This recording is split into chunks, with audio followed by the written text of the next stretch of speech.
Alright, I'm here showing off my DS collection this time around. I haven't showed my DS collection. It's not as big as I'd like it to be because the DS has a really awesome selection of games. There's tons of games on the DS, really interesting stuff. And I'd like to start collecting for it more. I don't really see good DS stuff. I usually just see, the same like dog Barbie games, stuff like that. But yeah, maybe I'll just have to resort to going to eBay to pick up some cool games. But this is what I have right now, so I'll show off my DS collection. First one here, Animal Crossing Wild World. This is easily the Animal Crossing I played the least. When this game came out, I didn't have a DS, so I was still playing the GameCube one. And then by the time I got a DS, the Wii one was out, and I was playing that one. So didn't really play this one too much, and then, I played the 3DS one a lot. But this is pretty neat. I'm sure a lot of people would have liked it. But going from City Folk to this one, wasn't too impressed. Got rid of, real world holidays for some reason, too. There was lame holidays in this, so not a huge fan, but I'm still pretty impressed that they could get Animal Crossing that good on the DS. This is a Club Nintendo exclusive thing they had up for a while. Game & Watch collection. Just a collection of Game & Watch games. Nothing too interesting. Really good game here, Ghost Trick Phantom Detective. This game, I'd recommend this game. It's by the same creator of the Ace Attorney series, and it's a really interesting, really unique game. You really don't get stuff like this that often, so I definitely recommend it. I would say that's a pretty good hidden gem on the DS that not many people know about. Hotel Dusk, Room 215. A game actually published by Nintendo, developed by a company who's not around anymore called Sing. Yeah, this game's pretty cool. I didn't finish it. I'd like to. I might have to restart, though, because I don't remember what was happening. But this game is really cool. I like the art style a lot, and it was just a really interesting game. Another maybe hidden gem a lot of people don't know about.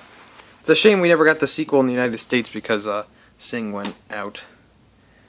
Next up here we got Kirby Mass Attack, which this is an interesting game. This came out after the 3DS came out, I believe. Yes, this came out after the 3DS was out. But this game's really cool. What I like with Kirby is Nintendo always likes to do different stuff with the Kirby series, whether it be Epic Yarn or 4-player Kirby, Return to Dreamland. They always like to do different stuff, and this game's pretty interesting. Legend of Zelda Phantom Hourglass.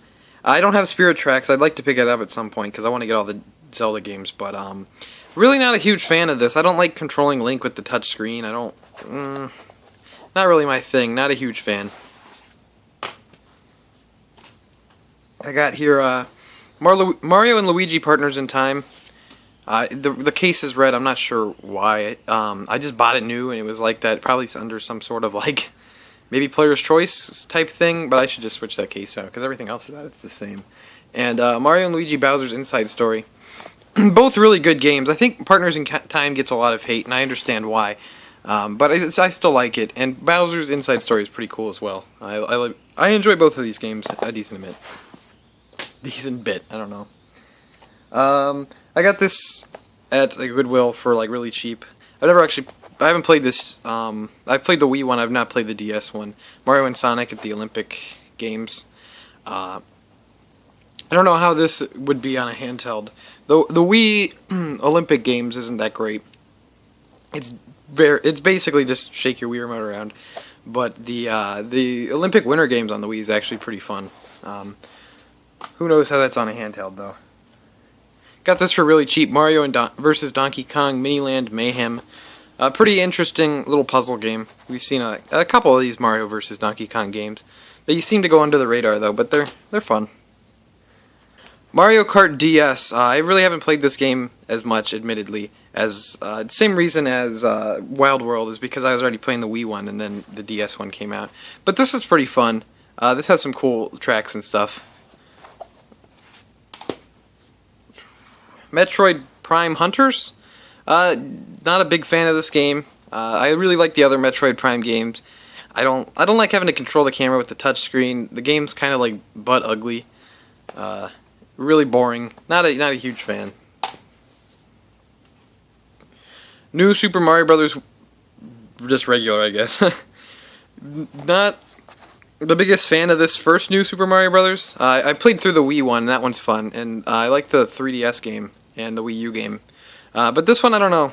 This kind of like average, kind of boring, in my opinion. This one came with my DS when I first got it. Nintendogs, Dalmatian and Friends. A dog game. This sold a ton. Like, Nintendogs sold a lot of copies. And I see them everywhere. It seems every time you see DS games at a garage sale or flea market, it's always Nintendogs. I haven't played this one yet, Okame Den. I have not finished the first Okami, but this looks pretty interesting. It looks like a really impressive DS game, so I'll have to get around to playing that. Alright, we have Phoenix Wright Ace Attorney, Phoenix Wright Ace Attorney Justice for All, Trials and Tribulations, Apollo Justice Ace Attorney, and Ace Attorney Investigations Miles Edgeworth. All very, very good games. The first one is fantastic, and it really introduced a very interesting concept. The second one's good, but of the original trilogy, I'd have to say it's the weakest, just because it's the shortest. It only has 4 cases instead of the other 2 have 5, and one of the cases is like one of the worst cases. It's not good. But 3 is a fantastic game. That game's great. Apollo Justice isn't as good. It's again 4 cases, and I don't really care for the 2 middle cases that much. But the first and 4th case on Apollo Justice are pretty solid. I don't dislike it as much as a lot of people do, but it's not one of my favorites. And then this game's pretty interesting. It has some times where it drags and is a bit boring, but overall it's still pretty good. I definitely recommend this series. You can get the Ace Attorney Trilogy with the first game, Justice for All and Trials and Tribulations, for $30 on the eShop. On 3DS. I would definitely recommend that because they're all really good. I've played through the first and second game on the trilogy, and it's a big upgrade. The sprites, when I looked back at some footage of the games, the sprites kind of looked a little tiny bit dated, but the new art, it still looks like the original games, but it just looks a little bit cleaner. So I definitely recommend picking up, downloading the eShop collection of those games, because they're really good games too. Definitely recommend that. I got some Pokemon here. Pokemon Pearl, Pokemon Black, Pokemon Black 2, Pokemon White. That's all. I have admittedly not played Black 2, but I've played Black and White. Kind of thing. Yeah, I've played Black and White. I got to like the Elite Four in White, but I did not. I only got like halfway through the game in Black. I'm not the biggest Pokemon guy. I like them as like kind of RPGs you screw around with. You don't have to really pay attention to that much. But I'm not into like training and whatever, Wonder Trade with the new ones. It doesn't interest me. But yeah, these are all pretty solid. I'm not huge on Black and White because they talk a lot, and it's like, who cares about the story in Pokemon? I certainly don't. But other than that, I would say, yeah, Pokemon DS games were good. Here we got Professor Layton in the Curious Village, Professor Layton in the Diabolical Box, Professor Layton in the Unwound Future, and Professor Layton in the Last Spectre. These all have different names in the UK. I think it's Pandora's Box here. That's... I don't remember the third one. This one's like Spectre's Call. Regardless, I really like the Professor Layton games. The 2 on the 3DS are very good as well. But I'm not a big fan of the first or second game that much. I don't know, it really picked up. The third one was really good. It really picked up with the third one and then just started going. But, the first, especially the first one, it really... the series really did not get its legs until the third game. And I'm glad I stuck with the series because I do like them. But those first and second game, not a big fan. Not a big fan. I got Rhythm Heaven, which is a really interesting game. Just a lot of fun. I really like Rhythm Heaven. Scribblenauts and Super Scribblenauts. These are pretty interesting games. The first Scribblenauts has a really interesting idea but I think it wasn't executed as well as it could have been. It's kind of glitchy. You can kind of break the game a little bit. But Super Scribblenauts, on the other hand, is very good. Very interesting idea. the execution was a lot better. These are both really pretty fun games, and there's like a combination pack that has Scribblenauts and Super Scribblenauts, and I would recommend that because you can get it for pretty cheap. But I would try checking these out. If you can only get one, get Super Scribblenauts.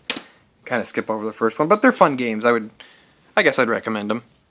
Super Mario 64 DS, a pretty good port of Super Mario 64 with some added features. And finally, here we got Yoshi's Island DS, which it's all right. It was Nintendo decided after the first Yoshi's Island was really good to give the Yoshi's Island to a company called R-Tune, who made Yoshi's Island DS and Yoshi's New Island. And R-Tune is known for making great games such as Club Penguin Game Day and Fling Smash for the Wii.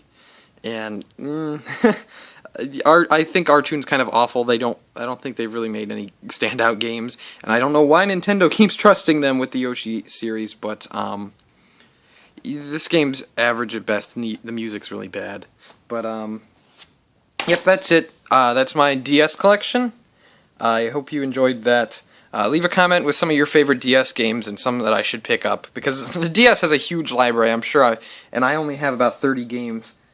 So I'm sure there's some I've never heard of, or some on my list that I should put on my list, I should say. But yeah, leave me a comment telling me what your favorite DS games are. I'd like to thank you for watching. Make sure to leave a like if you liked the video, because it helps out a lot, and I'll see you next time.